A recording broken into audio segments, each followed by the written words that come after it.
1000 രൂപയുടെ 18 മാസ തവണകളും സ്കീം 2-ൽ 2000 രൂപയുടെ 15 മാസ തവണകളുമാണുള്ളത്. ഓരോ മാസവും നറുക്കെടുപ്പ്. വിജയികൾ തുടർന്ന് പണമടയ്ക്കേണ്ടതില്ല. Anupama gold gallery, golden diamond, Edavanna, Thiruvali, Othayi. ഓണക്കാലത്തെ പൂക്കളുടെ ക്ഷാമം പരിഹരിക്കാൻ ചെണ്ടുമല്ലി കൃഷി ചെയ്ത് Edavanna Islahiya oriental higher secondary school വിദ്യാർത്ഥികൾ. മഞ്ചേരി സബ് ജില്ലാ എഒ സുനിത വിളവെടുപ്പ് നടത്തി. പതിവായി വർഷം തോറും പച്ചക്കറി കൃഷിയാണ് സ്കൂളിൽ ചെയ്തു പോരുന്നത്. എന്നാൽ ഇത്തവണ ഓണക്കാലത്ത് പൂക്കളുടെ ക്ഷാമം ഉണ്ടാകുമെന്ന് നേരത്തെ മനസ്സിലാക്കി എടവണ്ണ പഞ്ചായത്തിന്റെയും കൃഷിഭവന്റെയും സഹകരണത്തോടെ സ്കൂളിലെ കർഷക ക്ലബായ കുട്ടി കർഷക കൂട്ടത്തിന്റെ സഹായത്തോടെ കർഷക കൂട്ടം കോർഡിനേറ്റർ മുജീബിന്റെ നേതൃത്വത്തിലാണ് പൂ കൃഷി ചെയ്തത്. 2 മാസം കൊണ്ട് വിളവെടുക്കാൻ പറ്റാവുന്ന മല്ലികയുടെയും ചെണ്ടുമല്ലിയുടെയും ഹൈബ്രിഡ് വിത്തുകളാണ് ഇതിന് ഉപയോഗിച്ചത്.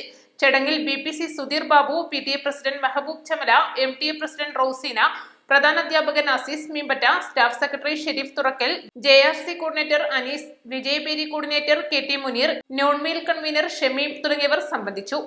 East Live, Edavanna.